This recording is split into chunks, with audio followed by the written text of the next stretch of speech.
UKLO 1 year masters. No IELTS required up to 5 years visa. High visa success rate. చదువుకు దూరంగా ఉన్నోళ్ళం. ఇప్పుడు certificate కావాలంటే ఈ రోజు కూడా చదువుకుందామని మాకు సర్టిఫికేట్ కావాలంటే ఆర్డీఓ సర్టిఫికేట్ ఇస్తున్నాడు. చదువుకున్న కులాలకు మాల మాదిగలకేమో ఎంఆర్ఓ ఇస్తున్నాడు. మరి ఇప్పుడు 6 నెలలు తిరిగి మా వాళ్ళు వెనకబడిపోతున్నారు. మరి చదువు ఎటుకొస్తుంది?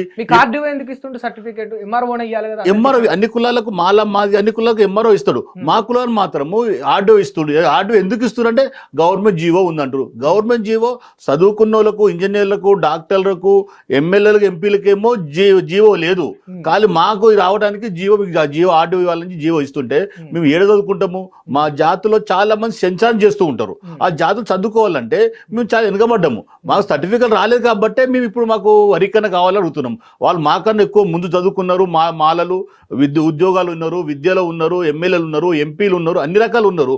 మేము వాళ్ళు అన్ని రకాల అభివృద్ధి చెందిరు కాబట్టి మేము చెందలేము. మా వర్గీకరణ మాకైతే మా వాటా మాకు వస్తే మేము అభివృద్ధి చెందుతాము, చదువుకుంటాము, ఉద్యోగాల్లో పోటీ పడతాము అడుగుతున్నాం. మీతో నా పాయింట్ ఒకటే అన్న, మీకు గవర్నమెంట్ చదువుకునే అవకాశం కల్పించింది. అంటే ఉచిత వైద్యం ఉన్నది ప్రభుత్వ ఆసుపత్రులు, ఉచిత విద్య ఉన్నది ప్రభుత్వ బళ్ళల్లో. చదువుకోవచ్చు కదా. అంటే పర్టికులర్ గా ఇప్పుడు 57 ఉపకులాల్లో మీది బుడగ జంగాల కులం. బుడగ జంగాల నుంచి వెళ్ళి వచ్చిన ఈ యొక్క రాజలింగాన్ని చదువుకోకుండా ఎవరైనా అడ్డుపడ్డారు? ఫాస్ట్ మంచిగా అడిగారు మీరు. అడ్డుపడ్డారు అంటే అడ్డుపడ్డాడే కదా, మా సర్టిఫికేట్ రావడం కదా. మొన్నటి దాకా రాజశేఖర్ రెడ్డి ఉన్నప్పుడు మాకు ఆర్డీఓ నుంచి ఎంఆర్ఓ సర్టిఫికేట్ మార్చిండు 5 కులాలకు. అంతకుముందు ఆర్డీఓ ఇచ్చాడు కదా. ఆర్డీఓ ఇవ్వాలంటే ఒక 50 కిలోమీటర్ 100 కిలోమీటర్ దూరం పోయి తిరిగి చెప్పులు అరిగిపోయి చదువు బంద్ చేసి మళ్ళీ ఎప్పటిలాగా వచ్చి కూర్చున్నాము. ఇప్పుడు కూడా మా వాళ్ళు చదువుకోవడానికి చాలా ఇబ్బంది పడుతున్నారు. సర్టిఫికేట్ ఇప్పుడు ఏమంటున్నాం మేము, మీరు చదువుకున్నారు, ఎమ్మెల్యేలు ఎంపీలు కాదు, ముఖ్యంగా విద్యావంతులు కదా. అంతకన్నా ముందు విద్యావంతులు అయినాక మీరు అభివృద్ధి చెందారు కదా. మేము కూడా చదువుకుంటాము అంటున్నాము. మాకు వరికన్నా మాకు సర్టిఫికేట్ ఇవ్వాలి కదా. ఇప్పుడు 5 కులాలకు ఇచ్చి కొన్ని కులాలకు ఇంకా 20-30 కులాలకు ఆర్డీఓ ఇస్తున్నాడు. ఎట్లా చదువుకుంటాము మేము? వాళ్ళతో ఎట్లా పోటీ పడతాము? వాళ్ళ పిల్లలతో ఎట్లా పోటీ పడతాము? వాళ్ళు ఏమంటున్నట్టే మీలో అంబేద్కర్ లాగా కష్టపడి పోరాడే తత్వం చచ్చిపోయి ఆయన సృష్టించిన, ఆయన క్రియేట్ చేసిన ఈ యొక్క రిజర్వేషన్ కు మీరు అలవాటు పడిపోయారు అని అంట. కాదని నేనంట. ఎందుకంటే వాస్తవానికి ఆయన మహానుభావుడు. ఆయన చూసిండు ఏ కులం బాగుపడుతుంది, ఏ కులం వెనుకబడ్డది అని చెప్పేసి అన్ని ఎస్సీలో దళితుల్లో అయ్యో ఈ కులం వెనుకబడ్డది, ఈ కులం ఆయనకు ఒక్కటి ఎస్సీ కాదు, బీసీలు రెడ్డిలు అన్ని కులాలకు రాజ్యాంగం రాసిండు. వరికన్నా బీసీలో కూడా ఉన్నది. కొన్ని కులాలు వెనుకబడ్డాయి కాబట్టి వరికన్నా వాళ్ళకు చేసిండు. వీళ్ళకు కూడా ఈ ఎస్సీలో కూడా ఎట్లా పరిస్థితి వచ్చింది అంటే మాలలు అభివృద్ధి చెందిరు. ఆయన ఏమన్నాడు, జనాభా ప్రాతిపదికన మీ పొలాలు మీరు తీసుకోండి అన్నాడు. ఇప్పుడు జరుగుతలేదు కదా అది. మహానుభావుడు ఆయన చెప్పిండు కదా. బాబాసాహెబ్ అంబేద్కర్ అనేవాళ్ళు, వాళ్ళ వారసులు అనేవాళ్ళు ఈ రోజు ఆయన అడుగు జాడలో నడుస్తున్న వాళ్ళు, ఆయన బాటలు నడుస్తున్న వాళ్ళు ఆలోచించాలని చెప్తాం మీ ద్వారా.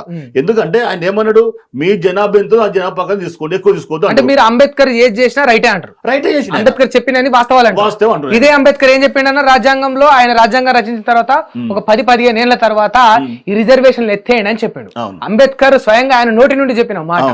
మరి ఆయన 10-15 ఏళ్ల తర్వాత అసలు రిజర్వేషన్ ఉండొద్దు అన్నాడు. మీరు ఇన్నేళ్ల తర్వాత మాకు ఇంకెక్కువ రిజర్వేషన్ కావాలని కొట్లాడడం ఎంతవరకు న్యాయం అన్నా? ఎప్పుడు డెవలప్ అయిన కులాలు ఉన్నాయి ఉంటేనే చేయమని చెప్పిండు. ఏ డెవలప్ అయినవి? డెవలప్ కాలేవు కదా. దళితుల్లో చాలా వెనుకబడ్డాయి కదా.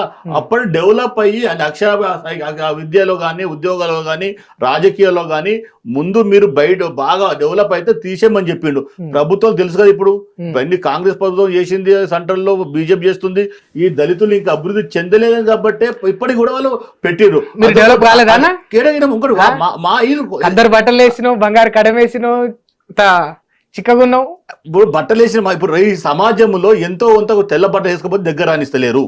ఎంతో కొంత కొంచెం మంచిగా లేకపోతే దగ్గర కానీ కూడా మాట్లాడే పరిస్థితి కాబట్టి ఇప్పుడు కూడా ఉంది. తెల్ల బట్టలు లేకపోతే దగ్గర ఎగ్జాంపుల్ చెప్తున్నా. మాదిగల సోదరులు ఉన్నారు. ఒకసారి మీటింగ్ పెట్టి, ఒక హోటల్ మీటింగ్ పెట్టినాం. మీటింగ్ పెడితే వాళ్ళతో మీకు కలిసి ఉంటాం. మేము కూర్చుంటే మమ్మల్ని మాకే వాళ్ళు దూరం చేస్తున్నారు. వాళ్ళు మాదిగలే మమ్మల్ని మీరు మాదిగలంతా ఒకటే కదా? ఒక్కటే వాస్తవమే. కానీ ఒక మీటింగ్ లలో దళితులమే ముందు దూరం పోయి కూర్చో, ముంగడు కూర్చోకు అంటే మాదిగలంతా ముఖం చెప్తున్నా కదా. ముఖం ముంగట కూర్చొని మాట్లాడితే వీళ్ళు ఎందుకు పిలిచిర్రు, మీరు 57 కులాలు పిలిచి నాకు నాయకుడు అంటాడు. అవగాహన ఉందా లేదా? అదే మందకృష్ణ దగ్గర మీ మూడు చెప్తున్నా, మందకృష్ణ ఇట్లా కూర్చుంటే మా పక్క సీట్ కూర్చోబెడతాడు ఆయన. అంటే వీళ్ళకు వాళ్ళకి తేడా ఏముందంటే ఎంత దూరం ఉందో ఆలోచించండి మీరు. అంటే మాదిగలు ఉన్న మేము ఉపకులం అంటున్నాము, పిలుస్తారు, మీటింగ్ పిలుస్తారు, వాళ్ళు 10 మంది రోడ్ల ఎందుకు చెప్తున్నాడు ఎగ్జాంపుల్, 10 మంది ఒక లైన్లో కూర్చుంటే 10 మంది ఉపకులం పెట్టుకోవాలి, మీరు మీ మధ్య పెట్టుకోవాలి. అట్లా కాకుండా ఎక్కడ కొనబడేస్తున్నారు. ఏడు న్యాయం ఉంది మాదిగల దాంట్లో, ఏడు న్యాయం ఉంది. మీలో మీకు అంత వివక్షత ఉన్నప్పుడు, అంటే ఈ దళితులన్న వాళ్ళలోనే ఐక్యత లేనప్పుడు ఇక మీరు దేశాన్ని ఏం వెళ్తారన్నా? ఏలడం అంటే ఇప్పుడు ఉన్నవాడు దోసుకుంటుడు. ఇప్పుడు మోటు శాస్త్రం ఏముందంటే సామెత, ఎవరికైతే చేతిలో ఏది లకిడి కట్టె ఉంటుందో ఆ బర్రె అక్కడ ఉంటుందంట, ఆ విధంగా పోతుందంట. కట్టె వాళ్ళ దగ్గర ఉంది, బర్రె వాళ్ళ ఎక్కడ అడ్డు పోతుంది. మాదికి కట్టె లేదు, ఏది లేదు మా దగ్గర. వీళ్ళు ఏం చేస్తారు, వీళ్ళు వరి కన్నా కావాలి కొట్లాడుతారు, వాస్తవం అనుకుంటారు. వాస్తవమే, మరి మాదిగలు వాస్తవం ఈరోజు చెప్తున్నా, మాదిగలు మేము చాలా వాస్తవం ఒప్పుకుంటాము. కానీ అక్కడ కూడా కొంతమందిని, నేను అందరినీ మాదిగలు అంటలేను, కొంతమంది మాత్రము కొంతమంది దూరం పెడుతున్నారు. దూరం పెట్టాఅంటే వాళ్ళు పిలుస్తారు, మమ్మల్ని అక్కడ అవమానం చేస్తున్నారు. అక్కడ ఇంత అన్యాయం దళితుల్లో మీకే ఉన్నప్పుడు మరి పైన వాళ్ళు అంటే ఇంకా వేరే వర్గాల వారు మీ పైన ఈ యొక్క అణిచివేతను కావచ్చు, లేకపోతే అంటరానితనాన్ని కానీ చూపడం అంటే మాలలు ఉన్నారు. మాలలు మా ఫస్ట్ నుంచి మా దగ్గర రారు, మేము వాళ్ళ దగ్గర పోం. అంటే ఫస్ట్ నుంచి వాళ్ళు దూరం ఉంటాం. మేము ఫస్ట్ నుంచి ఉన్నది మందకృష్ణ నెంబర్ తిరుగుతున్నాం, మందకృష్ణ నెంబర్ మాట్లాడుతున్నాం, ఏ మీటింగ్ ఆయన పోతున్నాం. కానీ ఈ మాలో మాకు అప్పటి నుంచి దూరం ఉన్నారు కాబట్టి మాదిగా పిలుస్తూనే అవమానపరుస్తున్నారు, పిలుస్తూనే అవమానపరుస్తున్నారు. ఓన్లీ మాదిగలేనా, మాలలు కూడా అట్లా చేస్తారా? మాల మా దగ్గర కూడా రారు వాళ్ళు, మేము వాళ్ళ దగ్గర పోము, వాళ్ళ నుంచి మేము కూడా పోము. ఎందుకంటే వాళ్ళ దగ్గర కలిసి ఉందామని లేదు వాళ్ళ దగ్గర. మాలల దగ్గర వాళ్ళు ఏం చేస్తారంటే వచ్చింది మేమే తినాలి, మేమే బతకాలి, మా పిల్లలు బతకాలి, మా పిల్లలు బతకాలి, వరికన్నా చేస్తున్నారు. ఇప్పుడు మీరు దళితులే, మాలలు దళితులే, సరే ఉపకులాలు అనేది కులాలు అనేది పక్కన పెడితే మీరు దళితులే, మాలలు దళితులే. మీరు మీద ఒకరు ఇంత దుమ్మెత్తుకొని పోసుకుంటే ఎట్లా అన్న? అయితే ఉపకులం కావు వాస్తవం చెప్పాలంటే, ఏ కులానికి ఆ కులం సపరేట్ ఉంది. అక్కడ మంచం బొత్తు లేదు, ఇక్కడ కంచం బొత్తు లేదు. కానీ ఒక ఆనాడు ఉపకులాల మాది కింద ఒక 19 కులాలు, తర్వాత మాలలో కొన్ని కులాలు పెట్టారు కాబట్టి ఉపకులం అంటే గవర్నమెంట్ వీలు ఇచ్చుకొని చెప్తున్నారు, ఏ కులానికి ఏ కులం సంబంధం లేదు, ఏ కులం వాళ్ళకే ఉంది. కానీ ఈ యొక్క మాలలు ఉన్నారు కదా, ఈ యొక్క మాదిగలు ఉన్నారు కదా, వీళ్ళు ఏం చేస్తున్నారు, ఏం చేసినా మాల ఇప్పుడు ఎగ్జాంపుల్ చెప్తున్నా, మాలలు వరికన్న కావాలని కోరుతున్నాం మేము. ఇప్పుడు 59 కులాలలో 58 కులాలు వరికన్న కావాలని కోరుతూ ఉంటే ఒక్క కులం మాత్రమే 59 ఒక కులము మాకు వరికన్న వద్దని చెప్పి నిన్న అసెంబ్లీలో ముట్టడి చేసింది. ఎక్కడ న్యాయం అని మాలా సోదరులు అడుగుతుంది మీ ద్వారా. అంటే ఇప్పుడు తప్పే ఉందన్న, అంటే అందరు కలిసిమెలిసి ఉన్నాం, మంచిగానే ఉన్నాం, సరే కంచం పొత్తు లేకపోవడం, మంచం పొత్తు లేకపోవడం ఏమో ఉండొచ్చు.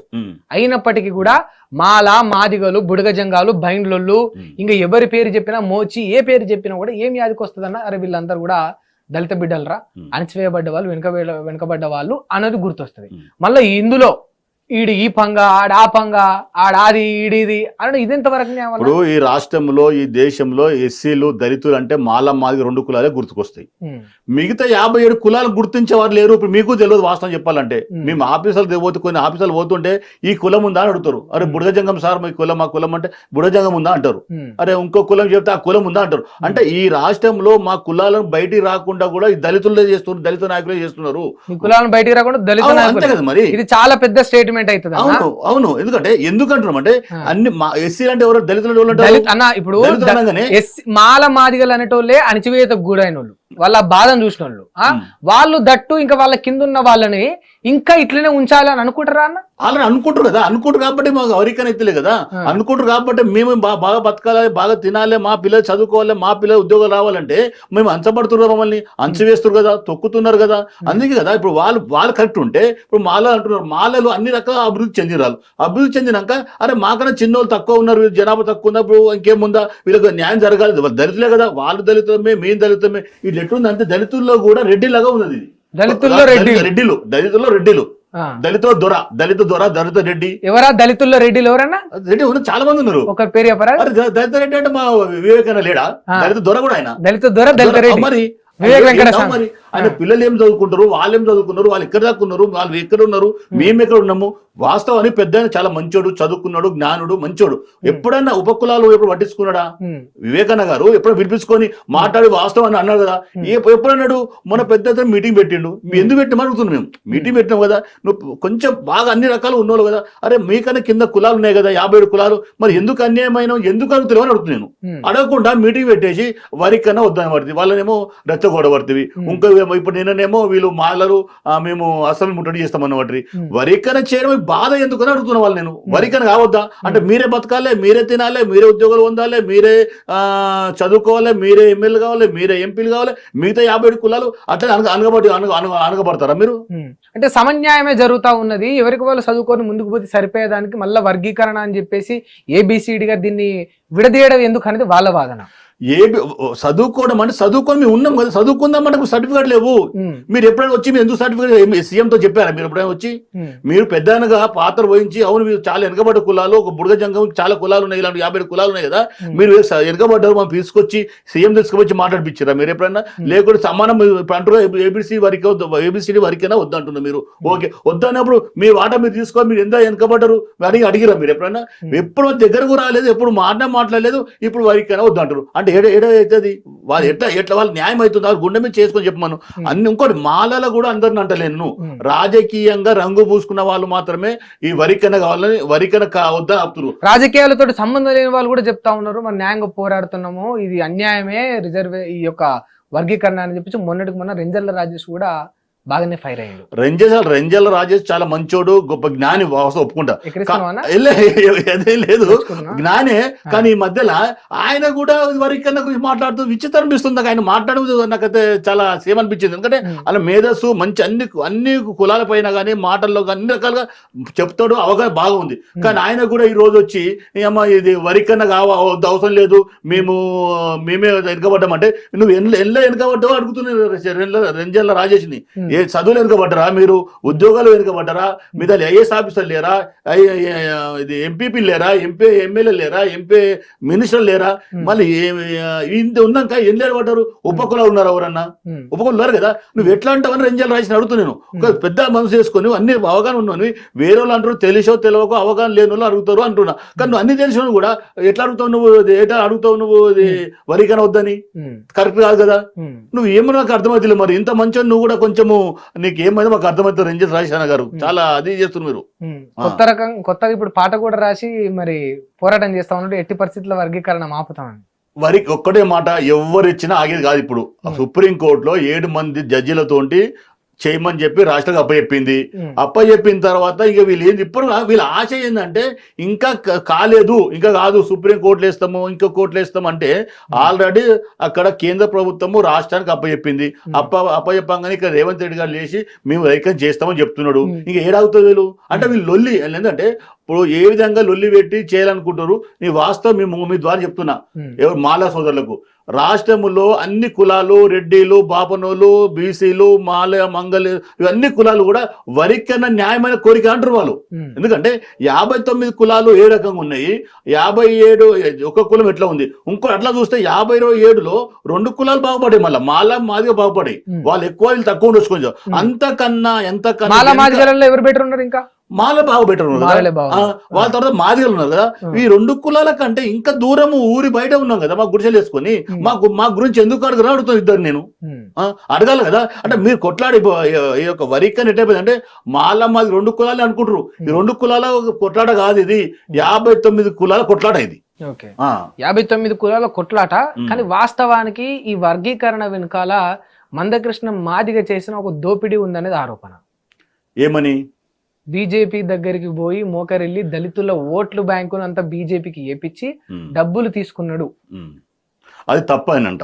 ఎందుకంటే సుమారు 30 సంవత్సరాల నుంచి అలుపెరుగని పోరాటం చేస్తుండు మందకృష్ణ గారు.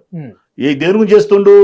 అన్ని కులాలు బాగుపడాలి, 59 కులాలు సమాన వాటా తీసుకోవాలని ఎప్పటి నుంచో ఆయన జ్వరం వచ్చినా, కాలిరిగినా, ఇంకేమైనా భార్య పిల్లల్ని వదిలేసి నెలల తరబడి, సంవత్సరాల తరబడి రాష్ట్రం అంటే ఉమ్మడి రాష్ట్రం తిరిగిండు, తెలంగాణ రాష్ట్రం తిరుగుతూ ఉన్నాడు. కానీ ఆయన హైదరాబాద్లో ఒక ప్రధానమంత్రి తీసుకొచ్చేసి ఒక మాది కులం గురించి, మాది ఉపకులం గురించి మీటింగ్ పెట్టి అంటే ఈ రాష్ట్రంలో, ఈ దేశంలో అలాంటి నాయకుడు లేడు అని చెప్తాను. అంటే ఇదంతా కూడా దళితుల ఓటు బ్యాంకునంతా బీజేపీ వైపు మళ్లించడం కోసమేనా? అరే ఎట్లయితుంది? మాకు న్యాయం జరగాలి కదా. మాకు ఏ పార్టీ అయితే ముందు ఇప్పుడు బీజేపీ అవుతుందా కాంగ్రెస్ అవుతుందా, ఇప్పుడు ఏ పార్టీ చేస్తే ఆ పార్టీ ఓడిస్తాం తప్పనిసరిగా. ఎందుకంటే మాకు కావాల్సింది వరికన్నా కావాలంటే మాకు ఇవన్నీ ఏబిసిడి కావాలనుకుంటే నువ్వు చేస్తాడు ఎందుకు చేయమంటున్నా. ఈ రాష్ట్రంలో ఒక ప్రధానమంత్రి వచ్చేసి ఒక దళిత పార్టీకి దళితులు పెట్టిన మీటింగ్కి వచ్చేసి మేము న్యాయం చేస్తా అని చెప్పిండు. దాన్ని సంతోషపడాలి. కానీ మందకృష్ణ గురించి కానీ డబ్బులు దోసుకుంటూ ఎవరు దోసుకోలేదు, ఎవరు దోసుకుంటారు తీసుకుంటారు వాళ్ళు అంటే మందకృష్ణ కూడా దోసుకున్నాను అది అంటలేను. కానీ కాదు అది. కానీ ఉట్టి పెట్టడం ఎందుకు? ఇంకో ఎవరైనా మీరు అన్నారు అనుకో, మీరు అన్నప్పుడు ఎవరైనా తీసుకొచ్చి ప్రధాన మంత్రిని తీసుకొచ్చే కెపాసిటీ మీకు ఉందా? లేదు. ఒక సీఎం మంత్రిని తీసుకొచ్చి ఒక మాట చెప్పించే దమ్ముందా? లేదు. కానీ ఆయన తీసుకొచ్చి పెడితే ఆయన దోసుకుంటూ అంటారు.